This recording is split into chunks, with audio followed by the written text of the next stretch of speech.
Hitler was a great proponent of eugenics, yet in beginning the Second World War, he was the root cause of the failure of a government to implement a program of eugenics on the other side of the world. He didn't do it intentionally, and he was unaware that he had done it. But this story is not really about Hitler. It is about Victoria. It is about a people lacking an understanding about a variety of conditions and how the state should handle people affected by them. It begins with two men in 1935.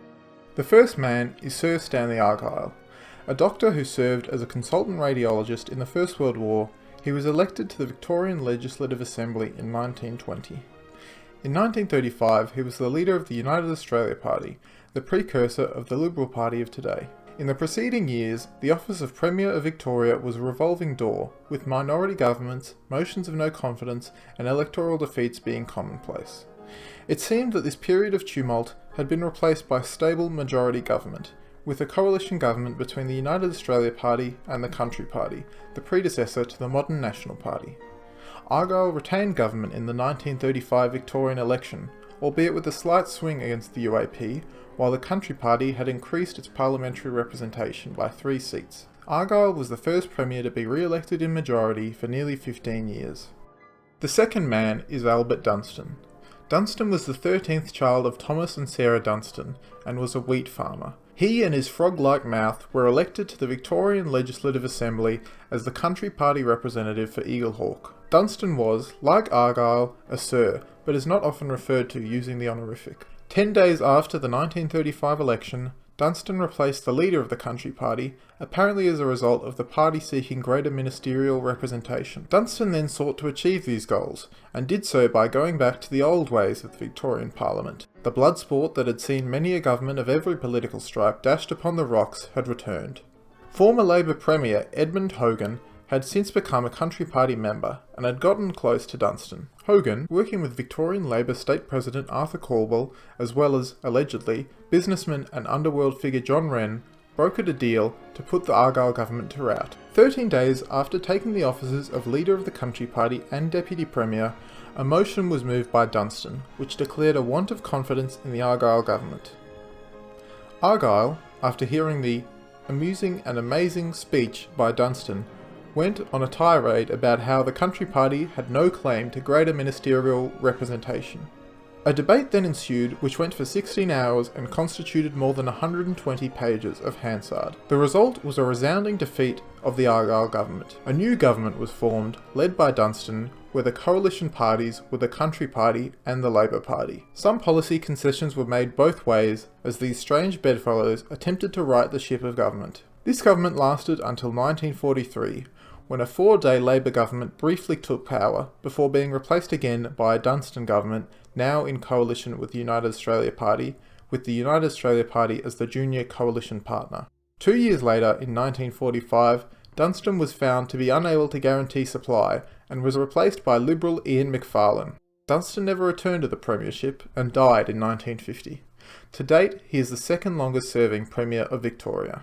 Now that the background information of the story has been set out, we can get to the actual issue at hand, returning to the first man of our story. Sir Stanley Argyle, in 1926 and 1929, had put the Mental Deficiency Bill before Parliament. Due to the stormy political seas of that period, the bill wasn't passed. In 1939, then leader of the opposition, Argyle once more put forward the bill, and it was passed through both houses. Before I discuss the fate of the bill, I should go through what it is and what it does. Firstly, as a caveat, I am not a lawyer and my interpretation of the meaning of the Act may be inaccurate, but I have tried my best to make note of only what is written. Also, I use the word Act from now on instead of bill, as that is what the document describes itself as. The Act begins by describing itself as an Act to make provision for the care of mentally defective persons and mentally retarded children, and for other purposes. The Act is 30 pages long, so I'll go through the gist of the Act. The main point of it is to empower agents of the government to imprison people that they deem to be, quote, defective or retarded, for as little as being at large. Such a person's relatives can take custody of them, if they are able to care for them. For those who cannot be taken care of by a relative, they must remain at an institution, and can be captured without warrant in the event of an escape. People acting in good faith in the Act's operation are immune to prosecution, so this would include all the people operating the facility as well as police who might be detaining these people. Mistreatment of, abandonment of, or negligence towards institutionalised people are all misdemeanours against the Act. Harbouring a defective or retarded person in the event of an escape, however, is an offence against the Act. A person can be held for 28 days without there being a need to prove by way of medical certification that the person in question is, in fact, defective or retarded. It's at this point that I believe there should be a discussion as to the appropriateness of the word eugenic in the title of this video. It has been reported in some sources, such as an article in The Conversation, that the Act, quote, aimed to institutionalise and potentially sterilise a significant proportion of the population, unquote. In truth, the Act made no mention of sterilisation. The parliamentary debate surrounding the then bill mentioned sterilisation, but only fleetingly and in an exclusively voluntary capacity. On the other hand, the imprisonment of these disabled peoples seems a sort of soft eugenics, prohibiting them from reproducing by removing them from society, rather than removing their capability to reproduce.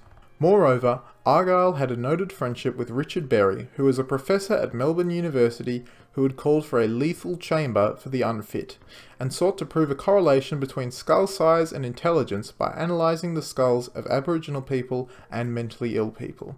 At any rate, I would find it hard to argue that the government wanted to propagate the genetics of those they saw as mental defectives as much as those they saw as healthy. It may seem confusing that such an impactful bill is relatively unknown. The truth is that the bill was passed on the voices, meaning there was unanimous consensus on the bill in the Labour, Country and Liberal parties. Being passed in both houses doesn't make a bill an act, however. That only occurs when the bill is assented to by the Governor of Victoria. A habit of the Dunstan government was to let bills that had passed both houses to lapse and not be enacted as law.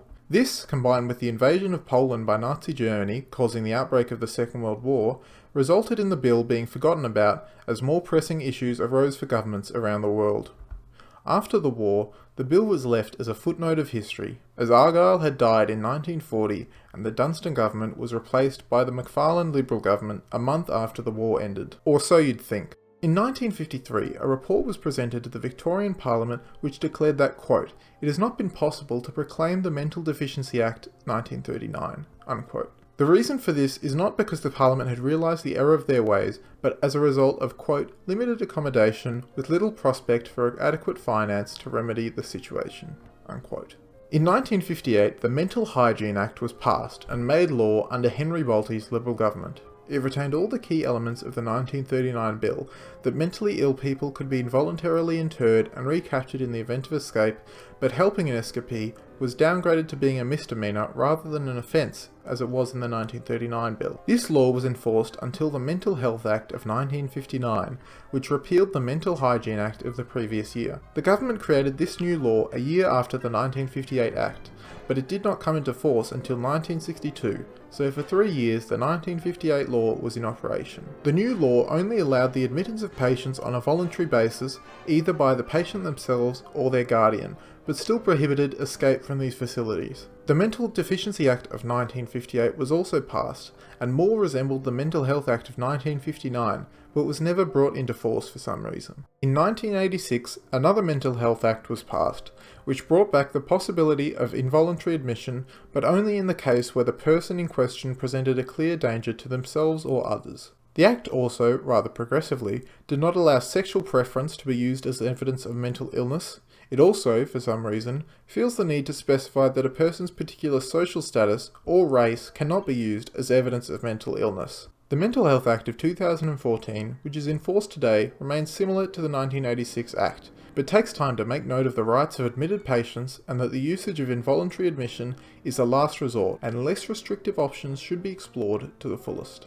Today, we do not imprison people simply for having mental health issues, except in cases where it would endanger lives. Nor do we use terms like deficient or retarded, at least not in public. Many factors fought against the implementation of Argyle's policy, from political turmoil to financial woes to society moving past his views, but not before implementing them for a 3-year period. It is a good thing to see how far our understanding of mental illness has improved, from an attitude of disgust and repression to one of respect and rehabilitation.